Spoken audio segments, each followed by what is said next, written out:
Good afternoon, juniors. We are going through my favorite chapter of The Great Gatsby today, which is chapter 7. So, before you do, I want to talk about the worksheet that you're going to be filling out for chapter 7. It's a little bit different than the questions that you had prior to this chapter. It's called The Showdown Between Tom and Gatsby. So, let's read the directions. Both Tom and Gatsby are fighting over Daisy. Who wins, who loses, you be the judge. Directions say read the following excerpts from Chapter 7. Paying attention to the diction or word choice and reading between the lines, decide whether Tom or Gatsby won. Give supporting lines or evidence to prove your winner. So how we're going to do this is I've got the battle round. It's rounds 1 through 13. And then I have a column. The second column says page numbers or lines to start and stop with.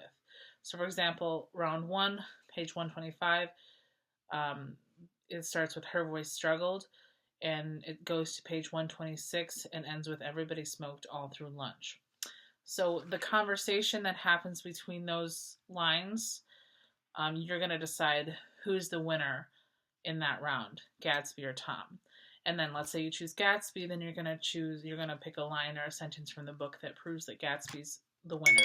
Or if you choose Tom, you will, pick a line that proves more that Tom wins that round. When we get to a round, I will say round 1 starts here, and then I'll say round 1 stops here. So, let's start. Chapter 7.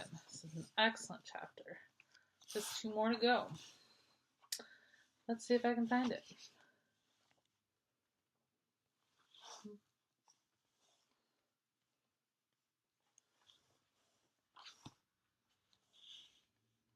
Okay. Chapter 7 of The Great Gatsby. It was when curiosity about Gatsby was at its highest that the lights in his house failed to go on one Saturday night. And as obscurely as it had begun, his career as Trimalchio was over. Only gradually did I become aware that the automobiles which turned expectantly into his drive stayed for just a minute and then drove skulkily away.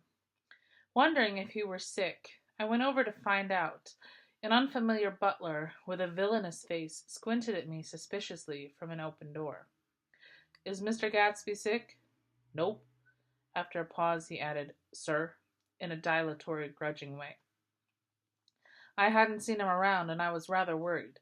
"Tell him Mr. Carroway came over." "Who?" he demanded rudely. "Carroway." "Carroway. All right, I'll tell him." Abruptly, he slammed the door.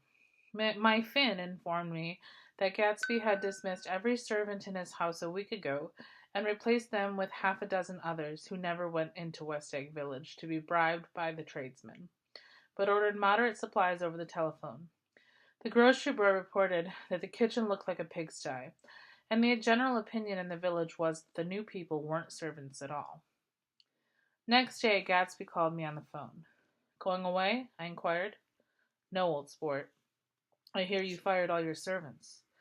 "I wanted somebody who wouldn't gossip. Daisy comes over quite often in the afternoons."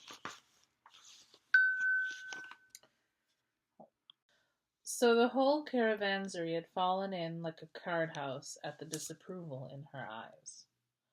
I'm gonna stop there for a second because this implies that, okay, so all these parties that Gatsby has been throwing just for the hope that she'd walk in, he just suddenly stops. So all these people are driving to his house, expecting that the party's there, and then they drive away because his house is shut up. There's no more parties. He fired all his servants and hired most likely gangsters, because he didn't trust his servants because, Daisy was around. And remember, Daisy's still married to Tom. So everything that he had worked for, everything that he had tried to put together for her, he realized in the last chapter that she wasn't fond of the parties. So, one disapproving glance, and he stops it just for his love of Daisy. All right. There are some people Wolfsheim wanted to do something for. They're all brothers and sisters. They used to run a small hotel. He was calling up at Daisy's request. Would I come to lunch at her house tomorrow? Miss Baker would be there. Half an hour later, Daisy herself telephoned and seemed relieved to find that I was coming. Something was up, and yet I couldn't believe that they would choose this occasion for a scene, especially for the rather harrowing scene that Gatsby had outlined in the garden. The next day was broiling, almost the last, certainly the warmest of the summer. As my train emerged from the tunnel into sunlight, only the hot whistle of the National Biscuit Company broke the simmering hush at noon. The straw seats of the car hovered on the edge of combustion. The woman next to me perspired delicately for a while into her white shirtwaist, and then, as her newspaper dampened under her fingers, lapsed despairingly into deep heat with a desolate cry. Her pocketbook slapped to the floor. "Oh my!" she gasped. I picked it up with a weary hand bend and handed it back to her, holding it at arm's length and by the extreme tip of the corners to indicate that I had no designs upon it. But everyone nearby, including the woman, suspected me just the same. "Hot," said the conductor to familiar faces. "Some weather. Hot, hot, hot. Is it hot enough for you? Is it hot? Is it?" My communication ticket came back to me with a dark stain from his hand.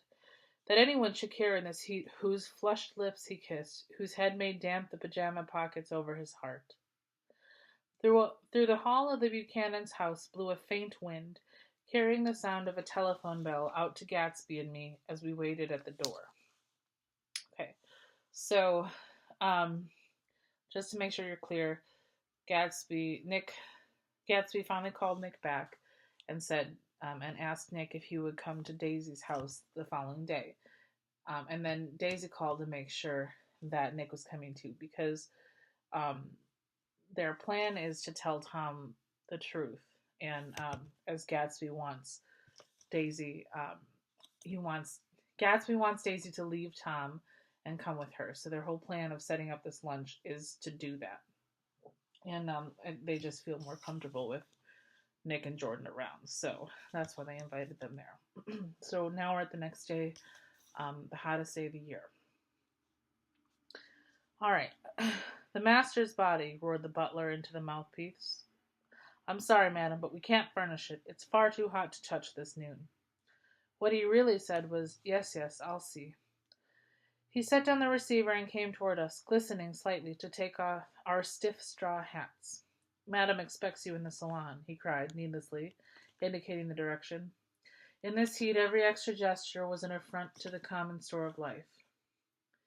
The room, shadowed well with awnings, was dark and cool. Daisy and Jordan lay upon an enormous couch, like silver idols, weighing down their own white dresses against the singing breeze of the fans. "We can't move," they said together. Jordan's fingers, powdered white over their tan, rested for a moment in mine. "And Mr. Thomas Buchanan, the athlete?" I inquired. Simultaneously I heard his voice, gruff, muffled, husky, at the hall telephone. Gatsby stood in the center of the crimson carpet and gazed round with fascinated eyes. Daisy watched him and laughed her sweet, exciting laugh. A tiny gust of powder rose from her bosom into the air. "The rumor is," whispered Jordan, "that that's Tom's girl on the telephone." We were silent. The voice in the hall rose high with annoyance.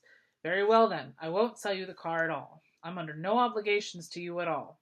And as for your bothering me about it at lunchtime, I won't stand that at all." "Holding down the receiver?" said Daisy cynically. "No, he's not," I assured her. "It's a bona fide deal. I happen to know about it." Tom flung open the door, blocked out its space for a moment with his thick body, and hurried into the room. "Mr. Gatsby." He put out his broad, flat hand with well-concealed dislike. "I'm glad to see you, sir. Nick?" "Make us a cold drink," cried Daisy. As he left the room again, she got up and went over to Gatsby, and pulled his face down, kissing him on the mouth. "You know I love you," she murmured. "You forget there's a lady present," said Jordan. Daisy looked around doubtfully. You kissed Nick, too." "What a low, vulgar girl." "I don't care," cried Daisy, and began to clog on the brick fireplace. Then she remembered the heat and sat down guiltily on the couch, just as a freshly laundered nurse, leading a little girl, came into the room. "Blessed precious," she crooned, holding out her arms. "Come to your own mother that loves you." The child, relinquished by the nurse, rushed across the room and rooted shyly in her mother's dress. "The blessed precious, did mother get powder on your old yellow hair? Stand up now and say howdy do." Gatsby and I, in turn, leaned down and took the small, reluctant hand. Afterward, he kept looking at the child with surprise. I don't think he had ever really believed in its existence at all. "I got dressed before luncheon," said the child, turning eagerly to Daisy. "That's because your mother wanted to show you off." Her face bent into a single wrinkle of a small white neck. "You dream, you absolute little dream." "Yes," admitted the child calmly. "Aunt Jordan's got on a white dress, too." "How do you like your mother's friends?" Daisy turned her around so that she faced Gatsby. "Do you think they're pretty?" "Where's Daddy?" "She doesn't look like her father," explained Daisy. "She looks like me. She's got my hair and shape of the face." Daisy sat back upon the couch. The nurse took a step forward and held out her hand. "Come, Pammy." "Goodbye, sweetheart." With a reluctant backward glance, the well-disciplined child held to her nurse's hand and was pulled out the door, just as Tom came back, preceding 4 gin rickeys and that clicked full of ice. Gadsby took up his drink. "They certainly look cool," he said with visible tension. We drank in long, greedy swallows. "I read somewhere that the sun's getting hotter every year," said Tom genially.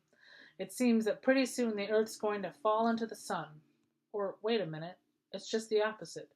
The sun's getting colder every year." "Come outside," he suggested to Gadsby. I'd like you to have a look at the place." I went with them out on the veranda. On the green sound, stagnant in the heat, one small sail crawled slowly toward the fresh sea. Gatsby's eyes followed it momentarily. He raised his hands and pointed across the bay. "I'm right across from you." "So you are." Our eyes lifted over the rose beds and the hot lawn and the weedy refuse of the dog days along shore. Slowly the white wings of the boat moved against the blue cool limit of the sky. Ahead lay the scalloped ocean and the abounding Blessed Isles. "There's sport for you," said Tom, nodding. "I'd like to be out there with him for an hour."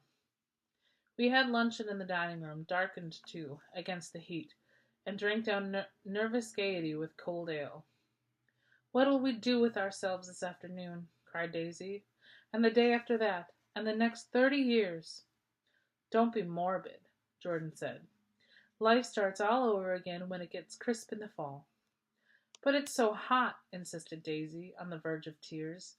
"And everything's so confused. Let's all go to town." All right, so round 1 starts now. I'll tell you when it ends. So from when I say it starts to when it ends, you have to decide who is the winner of this round, Gatsby or Tom. Her voice struggled on through the heat, beating against it, molding its senselessness into forms. "I've heard of making a garage out of a stable," Tom was saying to Gatsby, "but I'm the first man who ever made a stable out of a garage." "Who wants to go to town?" demanded Daisy insistently. Gatsby's eyes floated toward her. "Ah," she cried, "you look so cool." Their eyes met, and they stared together at each other, alone in space. With an effort she glanced down at the table. "You always look so cool," she repeated. She had told him that she loved him, and Tom Buchanan saw. He was astounded. His mouth opened a little, and he looked at Gatsby and then back at Daisy as if he had just recognized her as someone he knew a long time ago. "You resemble the advertisement of the Man," she went on innocently. "You know the advertisement of the Man." "All right," broke in Tom quickly. "I'm perfectly willing to go to town. Come on, we're all going to town." He got up, his eyes still flashing between Gatsby and his wife. No one moved. "Come on!" His temper cracked a little.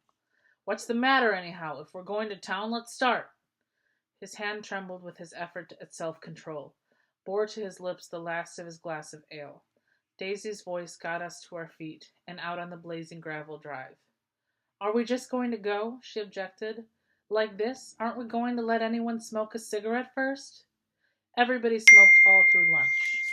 All right, and um, that's the end of round one. All right, so just if you need to rewind it a little bit, figure out um, who won that round. All right, I'll let you. Round two comes up quick, but I'll let you know when it starts. Oh, let's have fun, she begged him. It's too hot to fuss. He didn't answer. Have it your own way, she said. Come on, Jordan. They went upstairs to get ready while we three men stood here, shuffling the hot pebbles with our feet. A silver curve of the moon hovered already in the western sky. Gatsby started to speak. Changed his mind, but not before Tom wheeled and faced him expectantly. Pardon me? Have you got your stables here? Asked Gatsby with an effort. About a quarter of a mile down the road. Oh. A pause. I don't see the idea of going to town, broke out Tom savagely. Women get these notions in their heads. Shall we take anything to drink? Called Daisy from the upper room window. I'll get some whiskey, answered Tom. He went inside. Gatsby turned to me rigidly. I can't say anything in the household, sport. She's got an indiscreet voice, I remarked. It's full of... I hesitated. All right, round two. Her voice is full of money, he said suddenly. That was it. I'd never understood before. It was full of money. That was the inexhaustible charm that rose and fell in it. The jingle of it, the cymbal song of it. High in a white palace, the king's daughter, the golden girl. Tom came out of the house, wrapping a quart bottle in a towel, followed by Daisy and Jordan wearing small tight hats of metallic cloth and carrying light capes over their arms. Shall we all go in my car? Suggested Gatsby. He felt the hot green leather of the seat. I ought to have left it in the shade. Is it a standard shift? Demanded Tom. Yes. Will you take my coupe and let me drive your car to town? The suggestion was distasteful to Gatsby. I don't think there's much gas. He objected. Plenty of gas, said Tom boisterously. He looked at the gauge. And if it runs out, I can stop at a drugstore. You can buy anything at a drugstore nowadays. A pause followed this apparently pointless remark.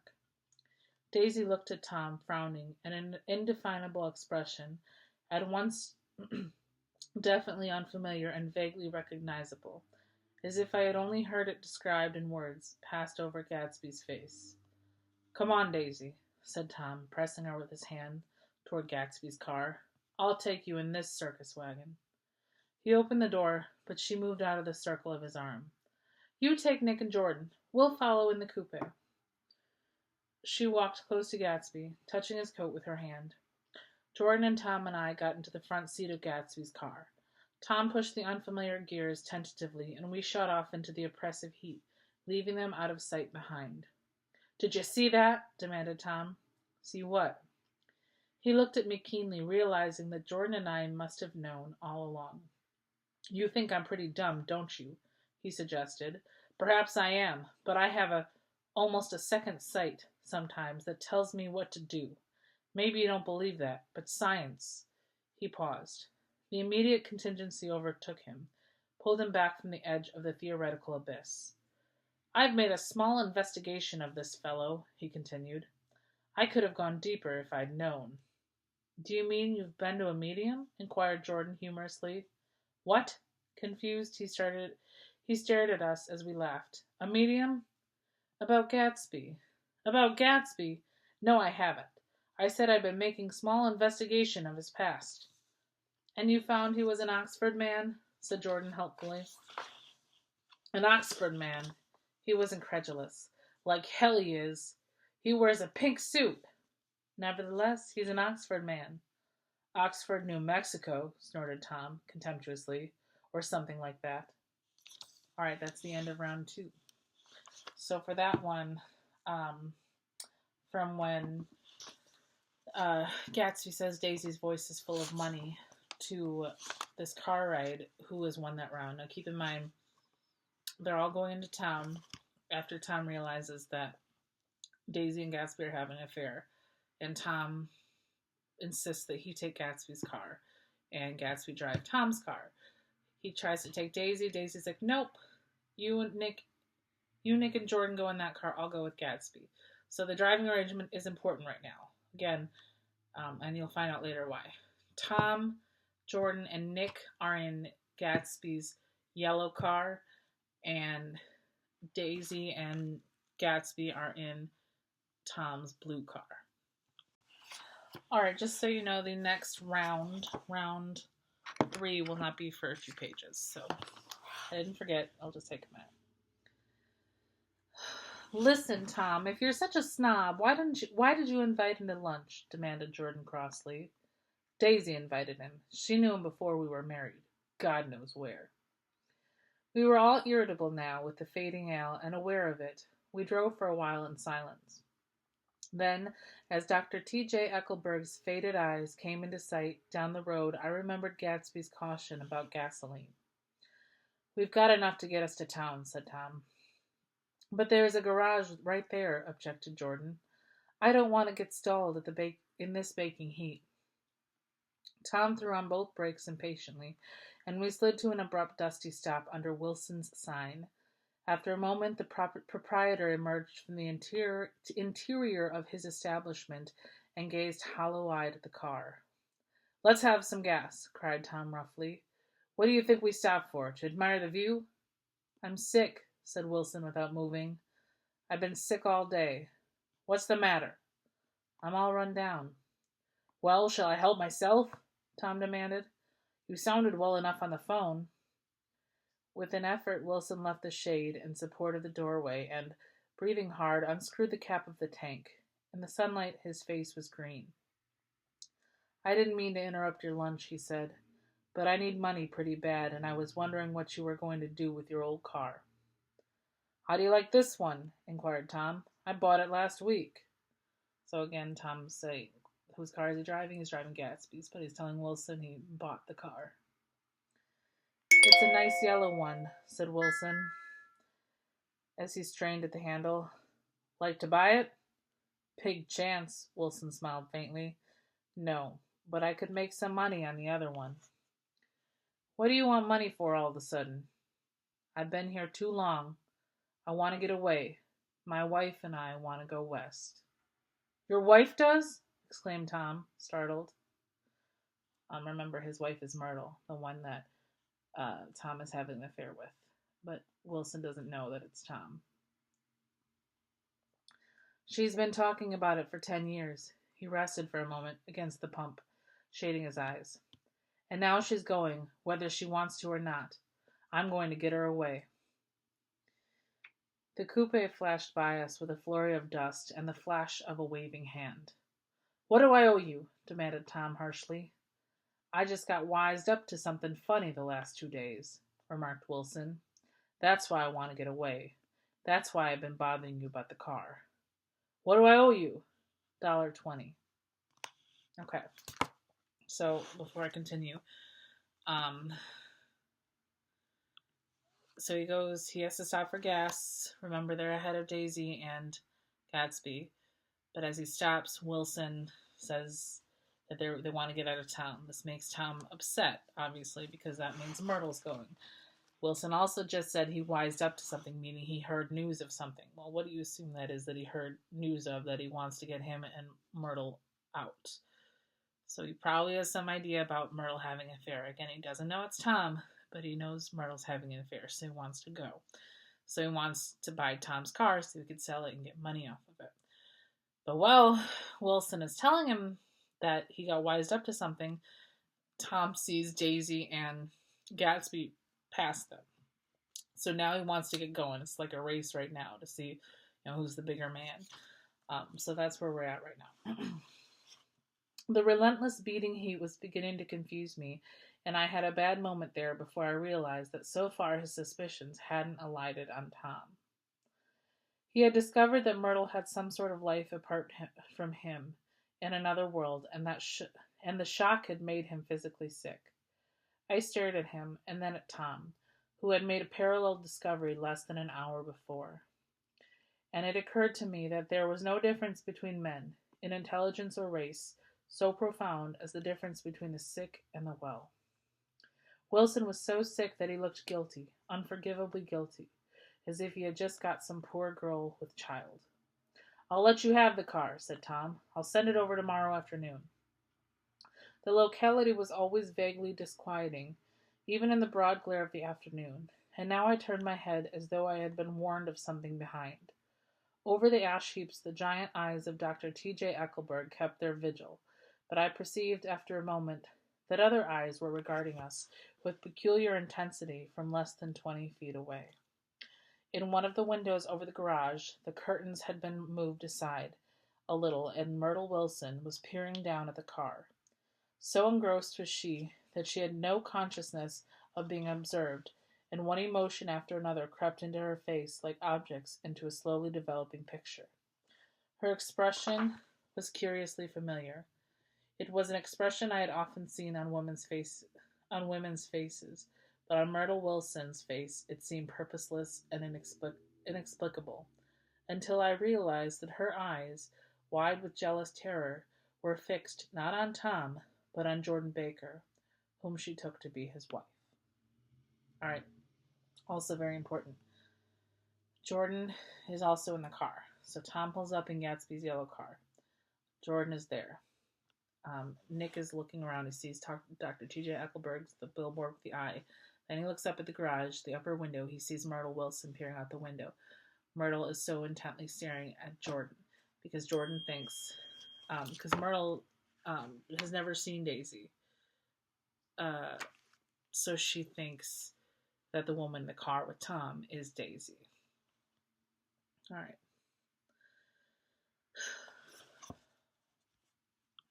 There is no confusion like the confusion of a simple mind, and as we drove away, Tom was feeling the hot whips of panic.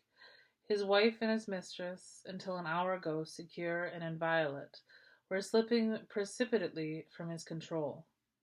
Instinct made him step on the accelerator with the double purpose of overtaking Daisy and leaving Wilson behind, and we sped along toward Astoria at 50 miles an hour, until, among the spidery girders of the elevated, we came in sight of the easygoing blue coupe. "Those big movies around 50th Street are cool," suggested Jordan. "I love New York on summer afternoons when everybody's away. There's something very sensuous about it, overripe, as if all sorts of funny fruits were going to fall into your hands." The word sensuous had an effect of further disquieting Tom, but before he could invent a protest, the coupe came to a stop, and Daisy signaled us to draw up alongside. "Where are we going?" she cried. "How about the movies?" "It's so hot," she complained. "You go. We'll ride around and meet you after." With an effort, her wit rose faintly. "We'll meet you on some corner. I'll be the man smoking 2 cigarettes."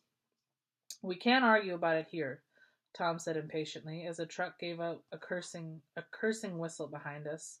"You followed me to the south side of Central Park, in front of the plaza." Several times he turned his head and looked back for their car, and if the traffic delayed them, he slowed up until they came into sight. I think he was afraid they would dart down the side street and out of his life forever. But they didn't, and we all took the less explicable step of engaging the parlor of the suite at the Plaza Hotel. The prolonged and tumultuous argument that ended by herding us into the room eludes me, though I had a sharp physical memory that, in the course of it, my underwear kept climbing like a damp snake around my legs, and intermittent beads of sweat raced cool across my back. The notion originated with Daisy's suggestion that we hire 5 bathrooms and take cold baths, and then assume more tangible form as a place to have a mint julep. Each of us said over and over that it was a crazy idea. We all talked at once to a baffled clerk, and thought or pretended to think that we were being very funny. All right.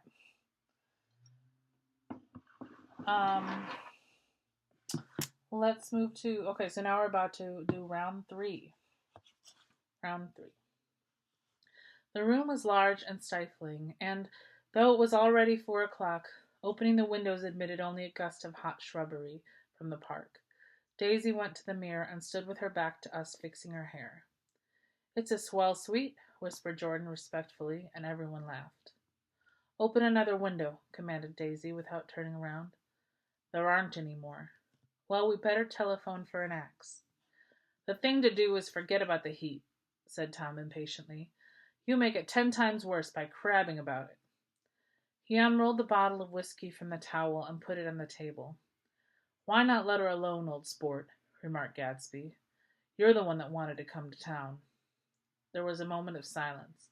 The telephone book slipped from its nail and splashed to the floor, whereupon Jordan whispered, "Excuse me," but this time no one laughed. "I'll pick it up," I offered.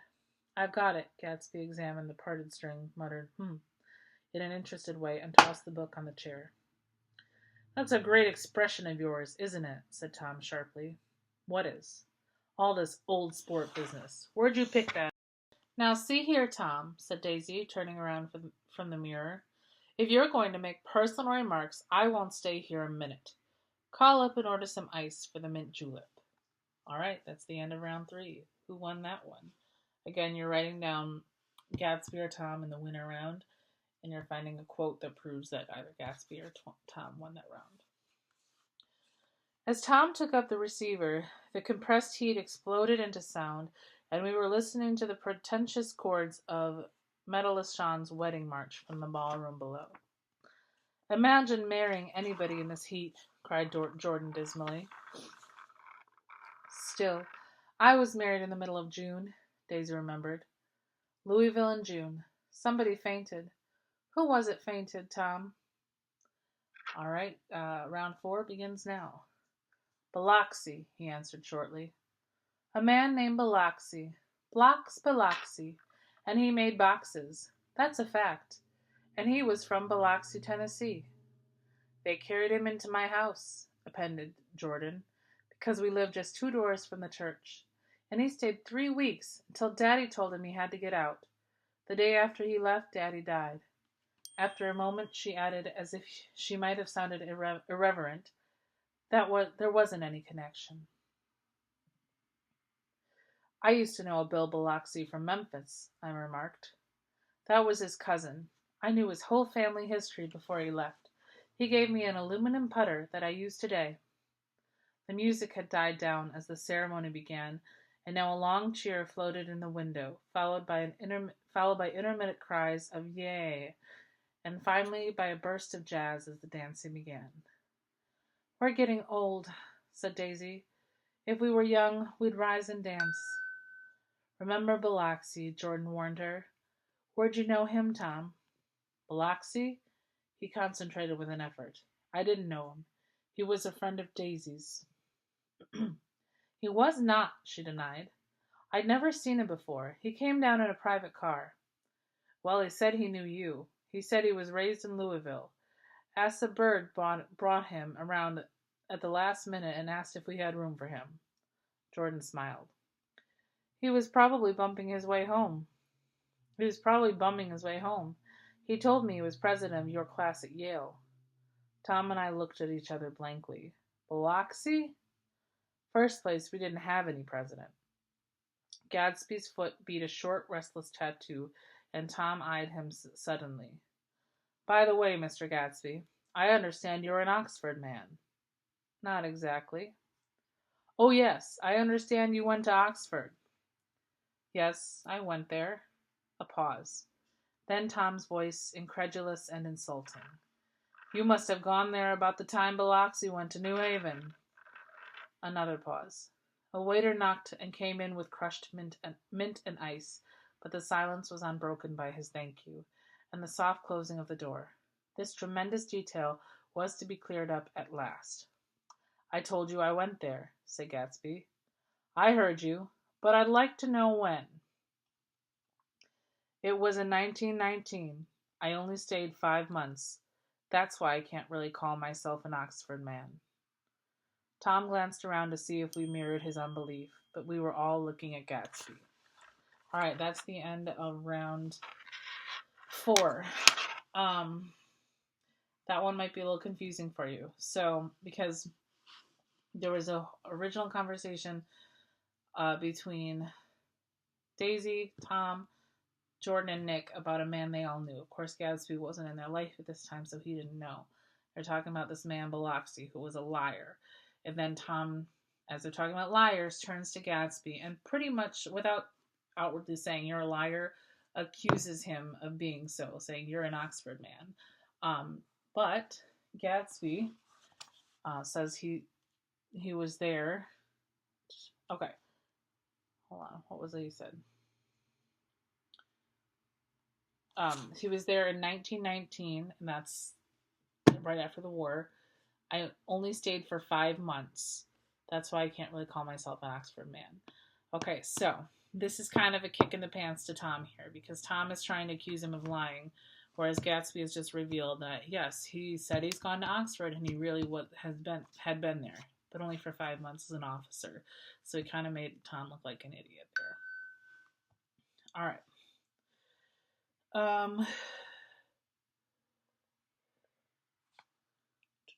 Hold on.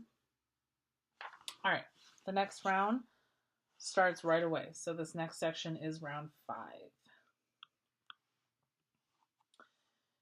It was an opportunity they gave some of the officers after the armistice, he continued. We could go to any of the universities in England or France. I wanted to get up and slap him on the back. I had one of those renewals of complete faith in him that I'd experienced before. Daisy rose, smiled faintly, and went to the table. Open the whiskey, Tom, she ordered, and I'll make you a mint julep. Then you won't seem so stupid to yourself. Look at the mint. Wait a minute, snapped Tom. I want to ask Mr. Gatsby one more question. Go on, Gatsby said politely. What kind of row are you trying to cause in my house, anyhow? They were out in the open at last, and Gatsby was content. He isn't causing a row. Daisy looked desperately from one to the other. You're causing a row. Please have a little self-control. Self-control, repeated Tom incredulously. I suppose the latest thing is to sit back and let Mr. Nobody from nowhere make love to your wife. Well, if that's the idea, you can count me out. Nowadays, people begin by sneering at family life and family institutions, and next they'll throw everything overboard and have intermarriage between black and white. Flushed with this impassioned gibberish, he saw himself standing alone on the last barrier of civilization. We're all white here, murmured Jordan. So she was trying to break the tension. That was a joke, but didn't go over. I know I'm not very popular. I don't give big parties. I suppose you've got to make your house into a pigsty in order to have any friends in the modern world. Angry as I was, as we all were, I was tempted to laugh whenever he opened his mouth. The transition from libertine to prig was so complete. All right, that is the end of round 5. So that one's up to you. Tom finally has it out in the open. What are you trying to do? You're sleeping with my wife. He kind of makes himself look foolish. But, is that a win for him or not? Because he is the one that brings out. The other part I wanted to point out that is ironic, and I hope you caught it, is Tom is saying here that nowadays people begin by sneering at family life and family institutions. Is, talking about the affair, whereas he is also having an affair. So that is ironic there. All right. Round 6 is coming up. I will let you know when we are there. I've got something to tell you, old sport, began Gatsby, but Daisy guessed at his intention. Okay, so Gatsby was about to tell Tom that Daisy was going to leave Tom for Gatsby. Please don't, she interrupted helplessly. Please, let's all go home. Why don't we all go home? That's a good idea. I got up. Come on, Tom. Nobody wants a drink. All right, round 6 begins now. I want to know what Mr. Gatsby has to tell me. Your wife doesn't love you, said Gatsby quietly. She never loved you. She loves me. You must be crazy, exclaimed Tom automatically. Gatsby sprang to his feet, vivid with excitement. She never loved you, do you hear? He cried. She only married you because I was poor and she was tired of waiting for me. It was a terrible mistake, but in her heart she never loved anyone except me. At this point, Jordan and I tried to go, but Tom and Gatsby insisted with competitive firmness that we remain, as though neither of them had anything to conceal, and it would be a privilege to partake vicariously of their emotions. Sit down, Daisy. Tom's voice groped unsuccessfully for the paternal note. What's been going on? I want to hear all about it. All right, that is the... Or no, not yet. I told you what's been going on, said Gatsby. Going on for 5 years, and you didn't know. All right, that's the end of round 6. Again, pick your winner and give me a quote that says who won that round. Tom turned to Daisy sharply. You've been seeing this fellow for 5 years? All right, round 7 begins now. Not seeing, said Gatsby. No, we couldn't meet, but both of us loved each other all the time. Old sport, and you didn't know. I used to laugh sometimes, but there was no laughter in his eyes. To think that you didn't know. Oh, that's all. Tom tapped his thick fingers together like a clergyman and leaned back in his chair. You're crazy, he exploded. I can't speak about what happened 5 years ago, because I didn't know Daisy then. And I'll be damned if I see how you got within a mile of her unless you brought the groceries to the back door. But all the rest of that is a goddamn lie.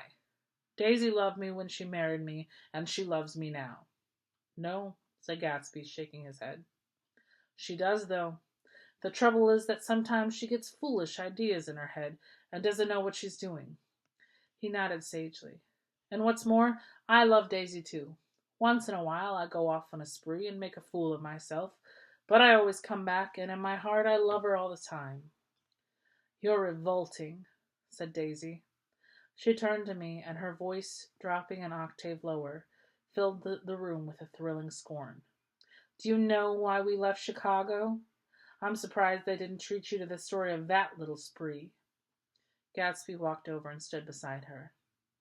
Daisy, that's all over now, he said earnestly. It doesn't matter anymore. Just tell him the truth, that you never loved him, and it's all wiped out forever. All right, that's the end of round 7. She looked at him blindly. Why, how could I love him? Possibly. You never loved him. Round 8 begins now. She hesitated. Her eyes fell on Jordan and me with a sort of appeal, as though she realized at last what she was doing, and as though she had never all along intended doing anything at all. But it was done now. It was too late. I never loved him, she said with perceptible reluctance. Not at Capellini? Demanded Tom suddenly. No. From the ballroom beneath, muffled and suffocated chords were drifting up on hot waves of air. Not that day I carried you down from the punch bowl to keep your shoes dry? There was a husky tenderness in his tone. Daisy? Please don't. Her voice was cold, but the rancor was gone from it. She looked at Gatsby.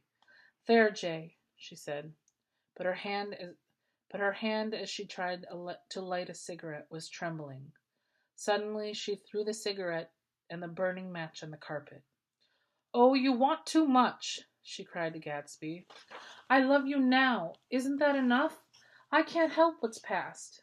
She began to sob helplessly. I did love him once, but I love you too. Gatsby's eyes opened and closed. You love me too? He repeated. Even that's a lie, said Tom savagely. She didn't know you were alive. Why, there's things between Daisy and me that you'll never know, things that neither of us can ever forget. The words seemed to bite physically into Gatsby. I want to speak with Daisy alone, he insisted. She's all excited now. Even alone, I can't say I never loved Tom, she admitted in a pitiful voice. It wouldn't be true. Of course it wouldn't, agreed Tom. She turned to her husband. That's the end of round 8. So who won that round? Write that down. And then round 9 begins right away. As if it mattered to you, she said. Of course it matters. I'm going to take better care of you from now on. You don't understand, said Gatsby with a touch of panic. You're not going to take care of her any more. I'm not? Tom opened his eyes wide and laughed. He could afford to control himself now. Why's that? Daisy's leaving you. Nonsense. I am, though, she said with a visible effort. She's not leaving me. Tom's words suddenly leaned down over Gatsby. Certainly not for a common swindler who'd have to steal the ring he put on her finger. I won't stand this, cried Daisy. Oh, please, let's get out. Who are you, anyhow? Broke out Tom. You're one of that bunch that hangs around with Meyer Wolfsheim. That much I happen to know. I've made a little investigation into your affairs, and I'll carry it further tomorrow. You can suit yourself about that, old sport, said Gatsby steadily. I found out what your drug stores were.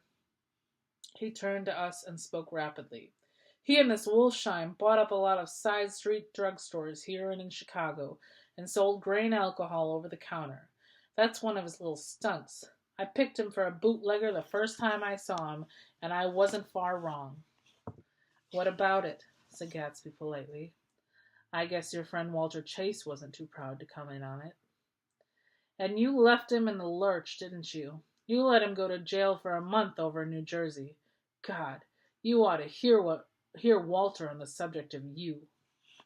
All right, that is the end of round 9. He came to us dead broke. He was very glad to pick up some money, old sport. Don't you call me old sport, cried Tom. Gatsby said nothing. Walter could have you up on the betting laws, too, but Wolfsheim scared him into shutting his mouth. That unfamiliar yet recognizable look was back again in Gatsby's face. All right, round 10 begins now. That drugstore business was just small change, continued Tom slowly, but you've got something on now that Walter's afraid to tell me about. I glanced at Daisy, who was staring terrified between Gatsby and her husband, and at Jordan, who had begun to balance an invisible but absorbing object on the tip of her chin. Then I turned back to Gatsby, and was startled at his expression. He looked at this, and this is said in all contempt for the babble slander of his garden, as if he had killed a man. For a moment, the set of his face could be described in just that fantastic way. It passed, and he began to talk excitedly to Daisy, denying everything, defending his name against accusations that had not been made, but with every word she was drawing farther and farther into herself. So he gave that up, and only the dead dream fought on as the afternoon slipped away, trying to touch what was no longer tangible, struggling unhappily, undespairingly, toward the lost voice across the room. The voice begged again to go. Please, Tom, I can't stand this any more. Her frightened eyes told that whatever intentions, whatever courage she had, were definitely gone. That is the end of round 10. Round 11 begins right away. You two start on home, Daisy, said Tom, in Mr. Gatsby's car. She looked at Tom, alarmed now, but he insisted with magnanimous scorn. Go on. He won't annoy you. I think he realizes that this presumptuous little flirtation is over. All right, that is the end of round... Oh, no. They were gone, without a word, snapped out, made accidental, isolated like ghosts, even from our pity. All right, that's the end of round 11. And before I continue, let me just explain what happened in case you didn't catch it. Tom originally was very angry. He was, yelling at Gatsby, losing his temper. And then as he reveals more and more what he knows about Gatsby, how he got his money, illegally with the help of Wolshin, if you remember, who was a gangster. Um, Tom is feeling very confident right now. So confident that he has Daisy back that he says, you two drive home together in Gatsby's car. You, Gatsby, Daisy, take your car, the yellow car, um, and go home. We'll follow you later. And he tells everybody that he thinks this flirtation is over. So Tom is feeling very good right now. Daisy runs out. Gatsby goes to follow her. So that is where we are. After a moment, Tom got up and began wrapping the unopened bottle of whiskey in the towel. Want any of this stuff, Jordan? Nick? I didn't answer. Nick? He asked again. What? Want any? No. I just remembered that today's my birthday. I was 30. Before me stretched the pretentious, menacing road of a new decade. It was 7 o'clock when we got into the coupe with him and started for Long Island. Tom talked incessantly, exulting and laughing, but his voice was as remote from Jordan and me as the foreign clamor on the sidewalk or the tumult of the elevated overhead. Human sympathy has its limits, and we were content to let all their tragic arguments fade away with the city lights behind. 30, the promise of a decade of loneliness. A fitting list of single men to know, a thinning briefcase of enthusiasm, thinning hair. But there was Jordan beside me, who, unlike Daisy, was too wise ever to carry well-forgotten dreams from age to age. As we passed over the dark bridge, her wan face fell lazily against my coat's shoulder, and the formidable stroke of 30 died away with the reassuring pressure of her hand. So we drove on toward death through the cooling twilight. The young Greek, Mikolai, who ran the coffee joint beside the ash heaps, was the principal witness at the inquest. He had slept through the heat until after 5, when he strolled over to the garage and found George Wilson sick in his office. Really sick. Pale as his own pale hair and shaking all over. Mikolai advised him to go to bed, but Wilson refused, saying that he'd miss a lot of business if he did. While his neighbor was trying to persuade him, a violent racket broke out overhead. I've got my wife locked up in there, explained Wilson calmly. She's going to stay there till the day after tomorrow, and then we're going to move away. Nikolai was astonished. They had been neighbors for 4 years, and Wilson had never seemed faintly capable of such a statement. Generally, he was one of those worn-out men.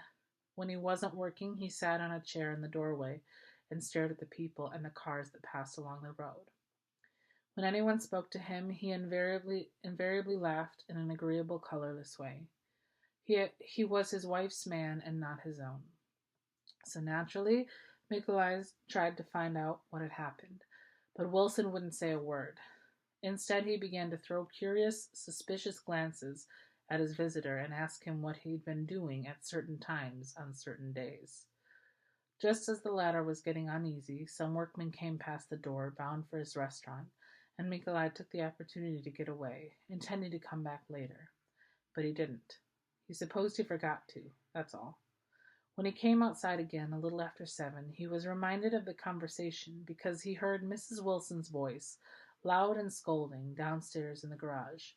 "Beat me," he heard her cry. "Throw me down and beat me, you dirty little coward." A moment later, she rushed out into the dusk, waving her hands and shouting. Before he could move from his door, the business was over. The death car, as the newspapers called it, didn't stop. It came out of the gathering darkness, wavered tragically for a moment, and then disappeared around the next bend. Nikolai wasn't even sure of its color. He told the first policeman that it was a light green. The other car, the one going toward New York, came to a rest 100 yards beyond, and its driver hurried back to where Myrtle Wilson, her life violently extinguished, knelt on the road and mingled her thick dark blood with the dust. Nikolai and this man reached her first, but when they had torn open her shirtwaist, still damp with perspiration, they saw that her left breast was swinging loose like a flap, and there was no need to listen for the heart beneath. The mouth was wide open and ripped at the corners, as though she had choked a little in giving up the tremendous vitality she had stored so long. All right, so let's explain what happened here. We're back at George Wilson's garage. Um, His neighbor, Minkalai, comes over to check on him, notices that George is acting strange. George is now questioning him, kind of almost asking him if he's, where were you on this day? What were you doing? Thinking that he might be the one that she's sleeping with. So he leaves. He hears Mrs. Wilson later. He goes to see what the commotion is, and it was too late. She ran out in the middle of the road. Two cars were coming. One was going this way, one going the other. She ran out. One of them hit her, killed her, and drove off. The other car coming the other way stopped. So that's where we are. We saw the 3 or 4 automobiles and the crowd when we were still some distance away. Wreck, said Tom. That's good. Wilson will have a little business at last. He slowed down, but still without any intention of stopping, until, as we came nearer, the hushed, intent faces of the people at the garage door made him automatically put on the brakes. We'll take a look, he said doubtfully. Just a look. I became aware now of a hollow, wailing sound which issued incessantly from the garage. A sound which, as we got out of the coupe and walked toward the door, revolved itself into the words, "Oh my God," uttered over and over in a gasping moan. There's some bad trouble here, said Tom excitedly. He reached up on tiptoes and peered over a circle of heads into the garage, which was lit only by a yellow light in a swinging wire basket overhead. Then he made a harsh sound in his throat and, with a violent thrusting movement of his powerful arms, pushed his way through. The circle closed up again with a running murmur of expostulation. It was a minute before I could see anything at all. Then new arrivals disarranged the line, and Jordan and I were pushed suddenly inside. Myrtle Wilson's body, wrapped in a blanket, and then in another blanket, as though she suffered from a chill in a hot night, lay on a work table by the wall, and Tom, with his back to us, was bending over it, motionless. Next to him stood a motorcycle policeman, taking down names with much sweat and correction in a little book. At first I couldn't find the source of the high groaning words that echoed clamorously among the bare garage. Then I saw Wilson, standing on the raised threshold of his office, swaying back and forth and holding to the doorpost with both hands. Some man was talking to him in a low voice and attempting from time to time to lay a hand on his shoulder. But Wilson neither heard nor saw. His eyes would drop slowly from the swinging light to the laden table by the wall, and then jerk back to the light again, and he gave out incessantly his high, horrible cry, "Oh my God, oh my God, oh my God, oh my God." Presently Tom lifted his head with a jerk, and after staring around the garage with glazed eyes, addressed a mumbled, incoherent remark at the policeman. M-A-V, the policeman was saying. "Oh, no, R," corrected the man. M-A-V-R-O. "Listen to me," muttered Tom fiercely. "R," said the policeman. "O, G, G." He looked up as Tom's broad hand fell sharply on his shoulder. "What do you want, fella?" "What happened? That's what I want to know." "Auto hit her. Instantly killed." "Instantly killed," repeated Tom, staring. "She ran out in the road. Son of a bitch didn't even stop his car." "There were 2 cars," said Nicholas. "One coming, one going. See?" "Going where?" asked the policeman keenly. "One going each way. Well, she—" His hand rose toward the blankets, but stopped halfway and fell on the side. "She ran out there, and the one coming from New York knocked right into her, going 30 or 40 miles an hour." "What's the name of this place here?" demanded the officer. "Hasn't got a name." A pale, well-dressed person stepped near. "It was a yellow car," he said. "Big yellow car. New." "See the accident?" asked the policeman. "No, but the car passed me down the road, going faster than 40, going 50, 60. "Come here and let's have your name. Look out now. I want to get his name." Some words of this conversation must have reached Wilson swaying in the office door, for suddenly a new theme found voice among his gasping cries. You don't have to tell me what kind of car it was. I know what kind of car it was. Watching Tom, I saw the wad of muscle back of his shoulder tighten under his coat. He walked quickly over to Wilson, and standing in front of him, seized him firmly by the upper arms. You've got to pull yourself together, he said with a soothing gruffness. Wilson's eyes fell upon Tom. He started up on his tiptoes, and then would have collapsed to his knees had Tom not held him upright. Listen, said Tom, shaking him a little. I just got here a minute ago from New York. I was bringing you that coupe we've been talking about. That yellow car I was driving this afternoon wasn't mine. Do you hear? I haven't seen it all afternoon. Only the man and I were near enough to hear what he said, but the policeman caught something in the tone and looked over with truculent eyes. What's all that? He demanded. I'm a friend of his. Tom turned his head, but kept his hand firm on Wilson's body. He says he knows the car that did it. It was a yellow car. Some dim impulse moved the policeman to look suspiciously at Tom. And what color's your car? It's a blue car, a coupe. We've come straight from New York, I said. Someone who had been driving a little behind us confirmed this, and the policeman turned away. Now, if you'll let me have that name again correct. Picking up Wilson like a doll, Tom carried him into the office, set him down in a chair, and came back. If somebody'll come here and sit with him, he snapped authoritatively. He watched while the two men standing closest glanced at each other and went unwillingly into the room. Then Tom shut the door on them and came down the single step. His eyes avoided the table. As he passed close to me, he whispered, Let's get out. Self-consciously, with his authoritative arms breaking the way, we pushed through the still-gathering crowd, passing a hurried doctor, case in hand, who had been sent in Wild Hope half an hour ago. Tom drove slowly until we were beyond the bend. Then his foot came down hard, and the coupe raced along through the night. In a little while I heard a low, husky sob, and saw that the tears were overflowing down his face. The goddamn coward, he whispered. He didn't even stop his car. All right, I'm pausing there for a second. So they're driving back from New York. They notice there's a big mob of people around Wilson's garage. They go in, they found out it's Myrtle, and then they start talking about the car that hit her. And somebody notices that it's a yellow car, and then Wilson says he knows what the car was because it's the same car that he saw Tom in earlier that day. It's Gatsby's car that hit Myrtle. So Wilson, starts getting in Tom's face. I know what car it was. It was your car. When Tom is like, no, that wasn't my car. I haven't seen it. I'm in my blue car. So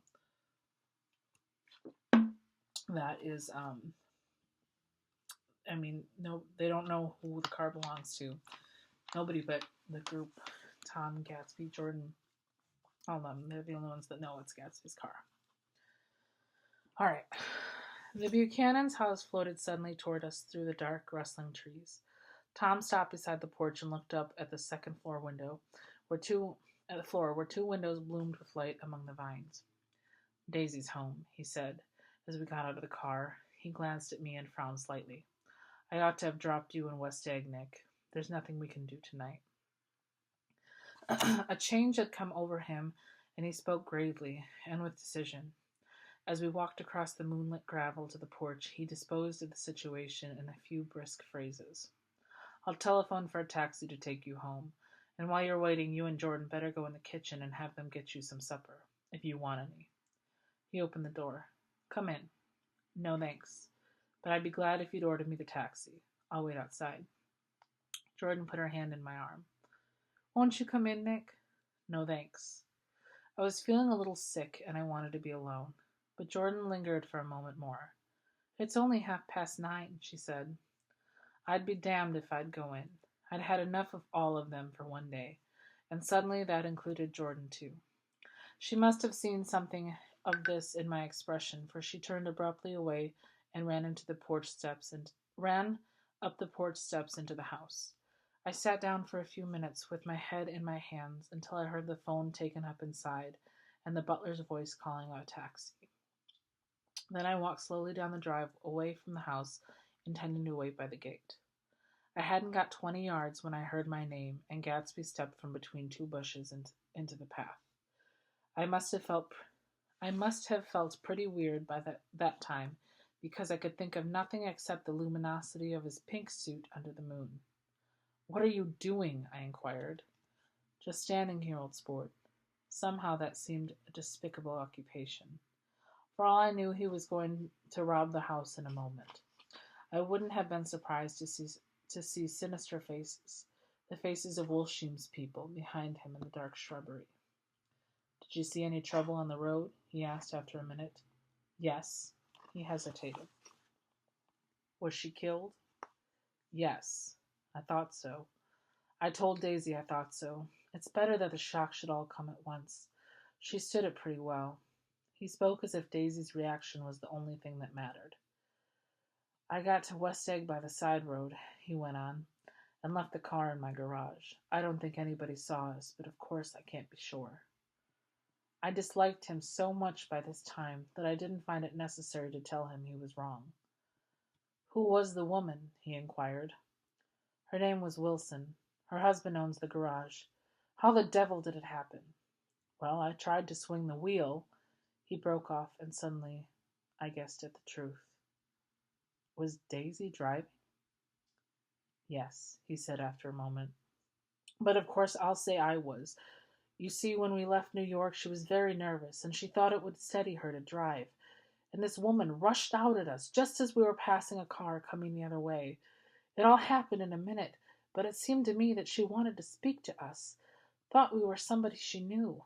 Well, first Daisy turned away from the woman toward the other car, and then she lost her nerve and turned back.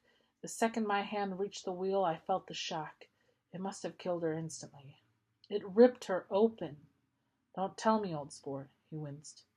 "Anyhow, Daisy stepped on it. I tried to make her stop, but she couldn't, so I pulled on the emergency brake. Then she fell over into my lap, and I drove on." Okay, so we just found out that everybody thinks that Gatsby was driving, but it was actually Daisy who was driving and ended up killing Myrtle. We also found out that Myrtle ran into the middle of the road purposely at that car. She tried to stop it because she thought it was Tom driving. So Myrtle saw the car Tom was in earlier, saw it coming down the road, ran in front of it to try and stop Tom, but it wasn't Tom or Daisy. It wasn't Tom. It was Daisy and Gatsby. Daisy, there was a car coming the other way. She swerved the wrong way, hit Myrtle, and decided to drive off. So that is the situation. All right, round 12 begins right now.